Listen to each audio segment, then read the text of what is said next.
down to the basics, lads, right? Choose your rucks on the fence, right? If it's gone, get out in the line and set the line, right? And get up and have them, right? The fence is getting better and better and better, right? Let's just keep our composure in attack and defence, right? Stay calm, stay relaxed. We will win this game if we just keep putting them back, right? We got that? Okay. Let's go, lads.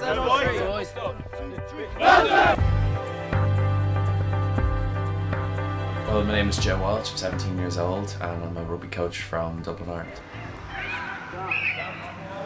I think it's interesting.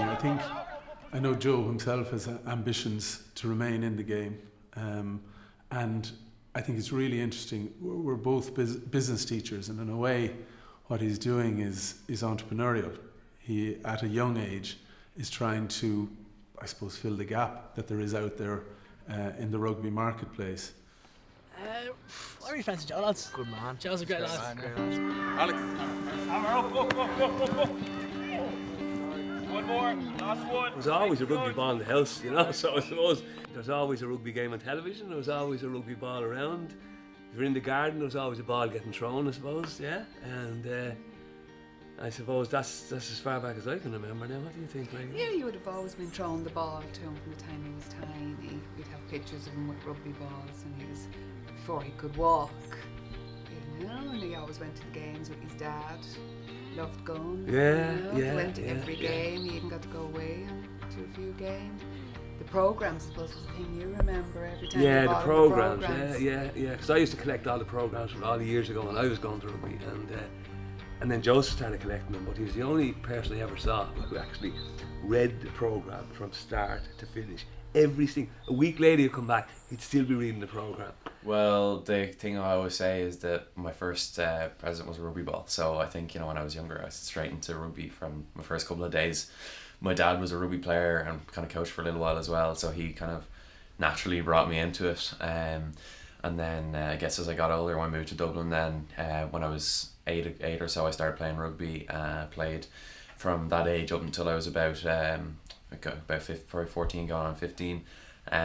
Played rugby for that time, and then moved from playing rugby down into performance analysis. Did that. I still do it now. I started that when I was around 15, and started coaching rugby then at 16. So it's gone from playing to analysis to coaching, and hopefully coaching for a long time into the future.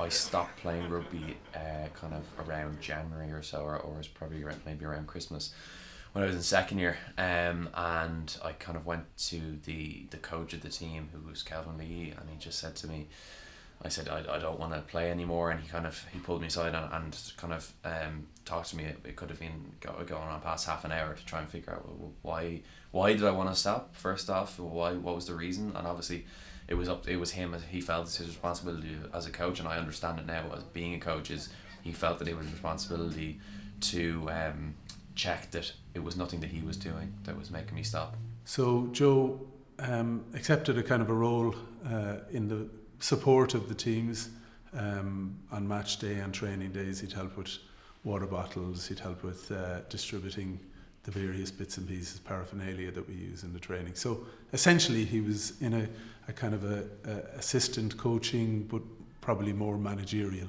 type of role. He's in fourth year when he first started really getting into it, and you're dealing with guys that are 2 years ahead of you, heavily involved in rugby. It takes a lot of confidence to kind of step up to that and be able to deal with guys that, look, in reality probably have had more ability as a younger players, but he's showing that he's learning the technical side of it through the analysis and doing a lot of research in terms of being able to give something positive back.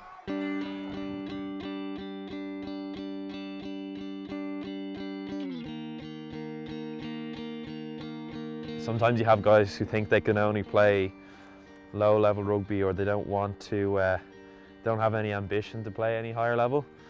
Then you kind of get a real reward from those guys who never thought they could do that well, and they just suddenly turn into this team that absolutely would die for each other. And it's a feeling like you can't really get with anything else. But I mean, I'd have to put it there. It's just, that is something else.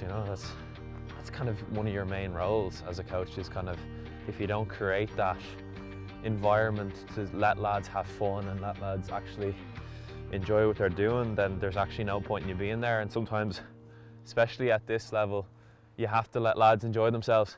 I like working with Joe. Yeah, he keeps me up to date with modern trends and IT, inventions. So it's fantastic. In fact, we were even talking the other day about getting a drone to hover over training and matches. So I certainly wouldn't be thinking of that unless someone like Joe was working with me to bounce a few ideas off. So.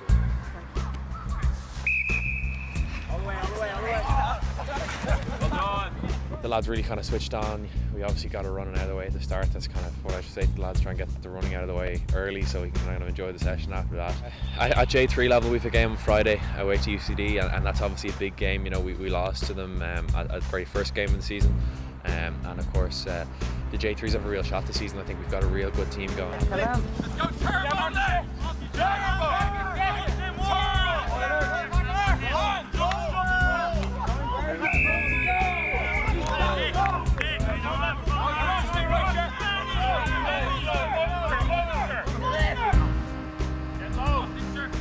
It was a loss, unfortunately, but it was a close one. I think there was only around kind of nine or so points in it, which was very tight for us. First half was a tough first half, and then kind of really bounced back early first half, and then discipline killed us a bit. It's the same thing that I do say to all the lads, which is your next job. So what's the next thing to improve on? What's the next thing to get better at? What's the next thing for you to do? And if I was to turn up to training now on Monday, still really upset about the UCD game, I'd be wasting my time, because I'm not going to get anything out of that.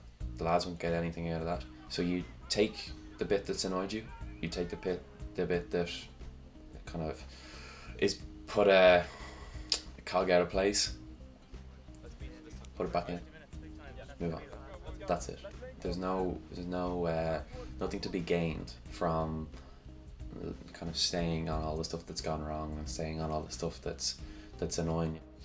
Yeah, well, I think for young coaches like Joe, there's great opportunities in rugby now. I mean, when I first started coaching, there were, a few far between, if you like, the opportunities that were presented to you, because coaching was still in its infancy, I suppose, and certainly there was one coach for every team, so you had to learn about forwards, backs, defence, scrum, line out.